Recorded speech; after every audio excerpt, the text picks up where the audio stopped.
What's up, everybody? Welcome back to Ross's shop. My name is your host, Ross, just like in the logo.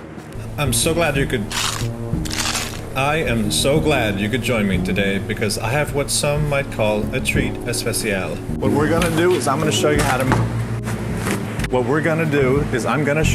make this piece of art. I'm gonna show you how to do it step by step. I'm gonna let you in on my thought process the whole way through. And we're gonna make it look like it only took 5 minutes. This is a real simple one, and it's only gonna take just a couple materials. You're gonna need some pigment, water, plaster, glossy melamine stuff, 3/4 inch MDF, enamel paint. I chose black, I'm kind of partial.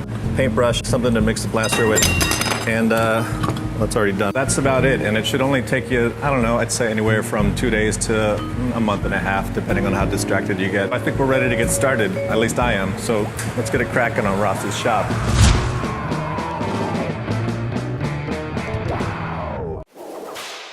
So to start out this project, I'm coming into it with a couple of things on my mind. First, I've been writing my whole life, but in the beginning, it was all on pen and paper. And the idea that someone would eventually read what I was writing was the thing that motivated me, but not for any good reason. For all that it was worth to me, it was a private practice, and this hope for an audience was kind of trapped behind glass because I was just doing it alone. Then the internet came along and it was very alluring, and then Dead Journal came along, and so at that point the internet stopped being a toy or a novelty and started to become something to really expand into. It granted this new wide open dimension that I could grow into, and the activity of describing the world privately became the form of communication that I had fantasized it as, and it was powerful, man. Instant publication in front of an audience of an unknowable number of people, like a brand new audience, and all sorts of weird expectations that I could play off of. Yeah, okay, and what I'm thinking about here is that this was social media before metrics. Like way before the times when views, likes, follows, etc. became the rigid categories that we define engagement as now. And likes, follows, whatever are easy targets because they're just numbers, and it's easy to hate numbers, but I'm not talking about love or hate, I'm talking about it's easy to be influenced by numbers, especially ones that are bigger than like 100 or whatever you can count to before getting bored. It was just comments. It was just words on a page. So after Dead Journal came Live Journal, which was obviously a step up, and everything just looked nicer and was more accessible.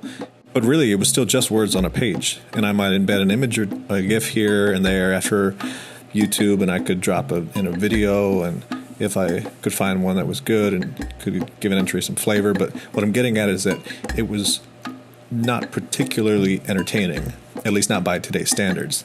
But it really didn't matter so much because, above all, the experience of just being on the internet, just using it kind of on your own to explore a new version of yourself was what mattered. All right, now what I can do at this point in the project is skip ahead a bit to where we are now, and the internet seems like a vastly unhealthy activity. And it's like something that seemed to come on pretty gradually, like most things, I guess, but nowadays I feel like I'm in the constant battle for my free will.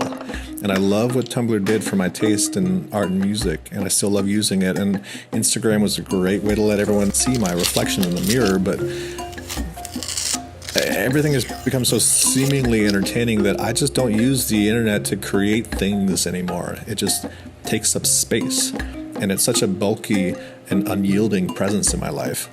And I probably had, 60 friends on LiveJournal, and let's say 25% engagement from them, and the only form of engagement was responding and writing to something that I had written, which was most likely about my feelings. So I don't know about you, but I can't imagine getting numbers like that on my content nowadays. This has become a goal. It feels like a goal now. I can definitely say that it's a goal that I have now, but I don't recognize it as the same goal that I started out with on the internet. On the one hand, it's like, who cares? But on the other hand, it's like, I care. But I'm not actually sure if I care, or if I've just been acting like somebody who cares for long enough that it doesn't really make a difference.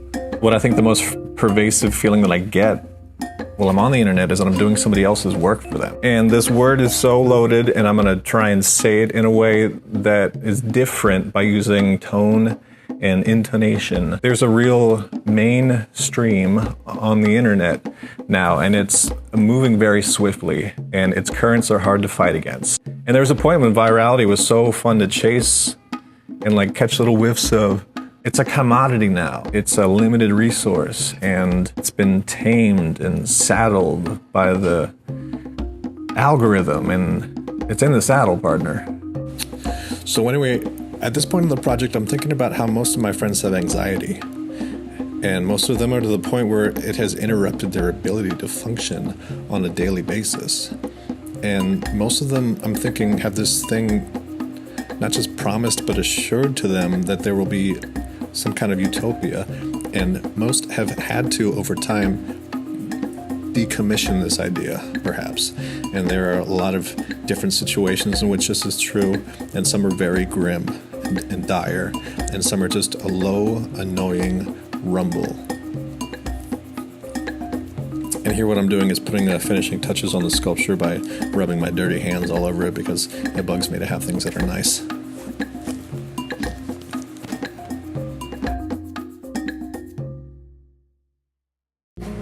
All right, everyone, thanks for sticking around. I hope you liked it. I hope I gave you something to think about. If you could, on your way out the door, just go ahead and smash that like or subscribe button. And if you want to stick around and chat a little bit, go ahead and leave a comment. I'll get back to you. Thanks as always for watching, and I'll see you next time on Ross's Shop.